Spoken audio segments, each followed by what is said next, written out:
para falar hoje sobre a embolização de miomas, que é um tratamento minimamente invasivo. Eu estou recebendo o cirurgião vascular endovascular, Dr. Sérgio Belzac.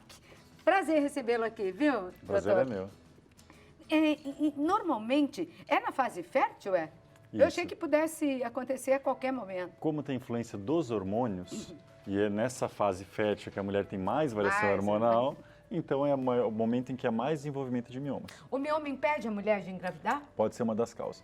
Então, o mioma ele pode causar sangramento, pode causar dor, pode causar infertilidade. Mas veja, não é o fato, como a gente falou, como a senhora falou, 80% das mulheres têm miomas, então não é o fato de ter mioma que quer dizer que a pessoa é infértil. Certo. É um ou outro caso em que ele fecha as trompas ou deforma a cavidade do útero que a mulher não consegue engravidar. E por que acontecem os miomas? Existem múltiplas causas, né? Mas ele é um tumor benigno que se desenvolve na hora que tem Sempre influência hormonal. benigno? Mioma, falou mioma, é benigno, Tá. certo? Existem cânceres de útero, mas são outras doenças, Sim. né? Ainda bem que o que mais comum no útero é o mioma. É o mioma. Então, metade das mulheres que estão vendo a gente agora tem mioma, Tem certo? mioma. Então, não é o fato de ter que tem que ficar desesperado, mas quer dizer que precisa acompanhar, Tá. certo? Qual foi o maior mioma que você já retirou como cirurgião? Nossa, na verdade eu faço a embolização. que Ou translação solar hoje. embolização, é. Tinha um útero, como regra geral, ele vai até 150 centímetros cúbicos. A gente já fez embolização numa paciente que ela tinha 2.200 centímetros cúbicos. Realmente parecia que ela era uma gestante, mas na verdade era um útero cheio de miomas. Não era um único, mas um único pode pesar muito também. Pode ir único crescendo, crescendo. Pode ir crescendo, E o que alimenta o mioma? Os hormônios. O comportamento, ele varia de mulher para mulher.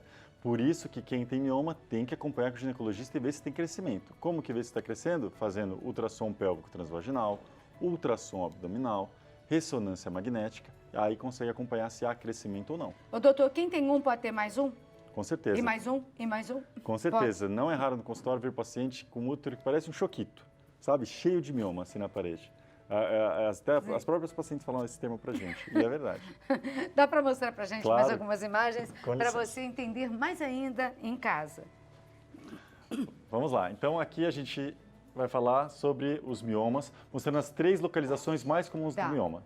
Na imagem da esquerda, tem um mioma dentro da cavidade do útero, que é o que a gente fala que é o submucoso. Ele, como regra geral, é o que mais sangra. São essas bolinhas? Essas bolinhas no útero. Aqui dos dois lados, maiores são os ovários e esse é um útero, digamos, mostrando a cavidade interna. Esse submucoso, se muito grande para dentro do útero, pode dificultar uma gravidez. Se estiver fechando as trompas, que é o caminho que leva do espermatozoide até o ovário, pode causar infertilidade. Se o mioma ele for intramural, geralmente a paciente tem muita cólica quando ele está na parede do útero.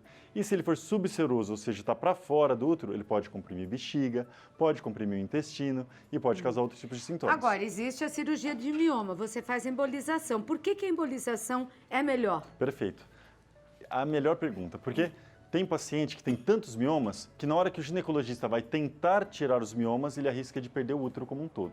Então, essa paciente só tem então a alternativa de tirar o útero? Não. Aí que a gente entra o cirurgião endovascular. Nós entramos nos cirurgiões endovasculares. A gente pode fazer a embolização.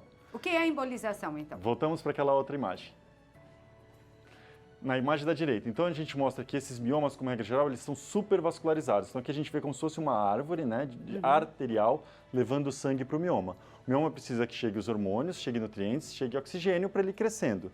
Se a gente vem com a embolização, com um catéter, navega por dentro desse vaso, chega até ali e entope esse vaso, esse mioma ele sofre, porque não chega mais oxigênio e nutrientes para ele e ele degenera. E vocês entopem como? Com esferas. Daqui a pouco a gente vai mostrar como bom. são essas esferas. Podemos ir para a próxima ilustração, por favor. Vamos lá.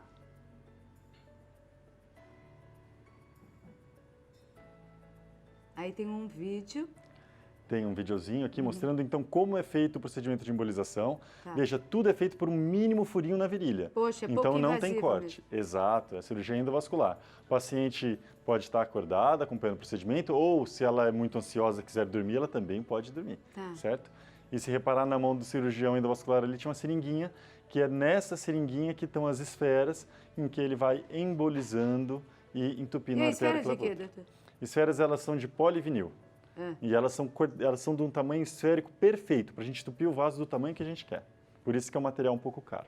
Que interessante. Podemos ir Aí pra quer dizer, próxima. sem alimentação ele vai secar, E e vai vai sumir, não? degenerando. Isso. Essa é a imagem que eu tenho do procedimento. Tá. Então, é isso que eu vejo. Isso Tá. tem um aparelho de raio-x ligado na barriga da paciente, a gente consegue olhar lá dentro. Então, repara que na imagem da esquerda tem um catéter que foi navegando, até que ele chega no local do mioma, Tá. e aí a gente coloca as esferas em top. Na imagem da esquerda tem bastante circulação no mioma, na imagem da direita já pode ver que está como se fosse uma árvore podada, ou seja, entupiu aquele vaso. Então a gente joga o contraste não vai para o mioma. E dá para entupir quantos vasos de uma vez só? Vários. É? Como regra geral, a gente entope boa parte do útero como um todo, porque o útero ele não precisa de tanto sangue quanto o mioma. O mioma ele precisa muito. Então o mioma degenera e o útero se preserva. A taxa de complicação disso é muito, muito baixa. Agora, podem vir outros? Podem, assim, se um útero bem embolizado, a paciente fica 10 anos com o efeito desse tratamento. Puxa. Então, dificilmente ela vai precisar fazer outra embolização. Mas pode acontecer, como, por exemplo, num caso que eu falei, uma paciente com útero muito grande, então, às vezes, você pode acabar fazendo mais de uma sessão de embolização. Pode vir para cá, doutor.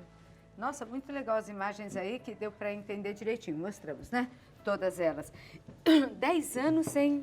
Porque várias arvorezinhas foram Podadas, exatamente. Foram podadas, exatamente. aí fica mais tempo. E existe alguma contraindicação para que seja feita a embolização? Bom, obviamente se a paciente estiver grávida, né? Então, tanto que a paciente ela pode ter o mioma e pode estar grávida, obviamente que não vamos entrar na artéria do útero de uma gestante. Claro. Inclusive porque usa radiação, né? Para fazer esse raio-x. Uma outra possível contraindicação é se a paciente tiver uma indicação do ginecologista para tirar o mioma com facilidade. Então, se ela tiver um mioma pequeno para fora do útero, o ginecologista fala assim, por vídeo, por laparoscopia, eu vou lá e tiro só aquele mioma. Então, não tem por que eu fazer uma embolização. Tá. Porque ele consegue tirar o mioma e acabou o problema. Agora, aquela paciente que tem muitos sintomas, muitos miomas, e o ginecologista alega que ele vai ter que tirar o útero como um todo, aí ela tem uma alternativa, ela não precisa tirar o útero. E aí a gente faz a embolização. Que é cirurgião vascular e endovascular. Sintomas, aparecem alguns sintomas? Muitos. É? Eu acho que por isso que um programa como esse é muito importante para dar informações.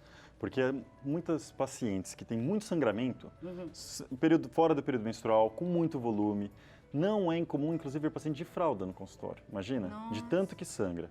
Então, elas precisam ter a informação de que existe... E sangra assim o tempo todo? Sangra bastante, exato. E a embolização oferece uma alternativa muito boa, porque o que acontece? A paciente não quer perder o útero e ela não quer fazer esterectomia, né? Então, e ela tem muito sangramento. Então, ela tem que saber que existe uma alternativa, que é a embolização. 80 a 90% das pacientes que fazem embolização resolve o seu problema de sangramento. Então, deve-se haver essa informação e conscientização que existe uma alternativa à retirada do útero, que é a embolização. Mas isso é feito no SUS, não? Só no serviço particular no SUS de medicina? É feito, mas muito menos do que se deveria. Né? Sim, o acesso a essa tecnologia, como é caro, é muito restrito. Então, não são todos os hospitais. Alguns daqui de São Paulo fazem, né? Mas a grande maioria das pacientes que o fazem é pelo convênio. E chega a vir paciente de outros estados, então, para fazer com você em São Paulo? Muito comum. Hoje em dia, como é uma técnica bem difundida, temos excelentes médicos no Brasil todo, em vários estados tem médicos que fazem. Mas é muito comum vir no consultório de outros lugares, pacientes com esse histórico de sangramento e algum ginecologista bem informado encaminha para a gente para São Paulo. E dói? É normal por 2 semanas a paciente sentir cólica. Porque o fato da paciente acordar, ver que ela não tem nenhum corte, ela acha, poxa, eu não fiz nada. Fez sim, fez um grande procedimento lá dentro. Então é normal ter 2 semanas de cólica. Eu falo para o paciente assim, olha, por 2 semanas você vai sentir igual uma adolescente, com aquelas cólicas menstruais importantes, não dá bola. Mas tem algum jeitinho, um remedinho que ajude? Geralmente eu dou 3 analgésicos. Eu dou um analgésico, por exemplo, de pirona, um anti-inflamatório e daí um analgésico mais forte. E como regra geral, com os 3 analgésicos, a paciente fica sem dor. Bom, antes 2 semanas com um pouquinho de cólica, lembrando lá a adolescência, do que ter esse sangramento, esse desconforto, na verdade, para a mulher, que hoje em dia trabalha muito, né? Não só trabalha fora, como tem dupla, tripla jornada de trabalho às vezes, e não dá para ficar trabalhando com dor, sangrando, né? Com esse incômodo todo. Tá aí, hoje nós soubemos um pouco mais sobre essa técnica. Mais algum recado para elas lá em casa, doutor? Claro, com certeza. Se informem. Se você é portadora de mioma, tem muitos sintomas, pretende ser mãe e só lhe deram a alternativa de retirar o útero, pergunta para o seu ginecologista em relação à embolização. Procure um cirurgião endovascular, um radiologista intervencionista, alguém que tem experiência no assunto para se informar melhor e às vezes pode ser a solução para o seu problema. Bom, doutor Sérgio Belzac, que é cirurgião vascular e endovascular, eu vou deixar os contatos com vocês aqui. No Instagram é @Belzac. Falei certo mesmo, é isso mesmo, Exato. né? E o telefone é 11 São Paulo, do consultório, é 3892-5642. Anote você aí de casa, de qualquer lugar do Brasil, tá? É 11 3892 5642. Que bom que existe outra técnica que permita a mulher realizar o sonho, muitas vezes, de ser mãe sem necessidade de retirada do útero.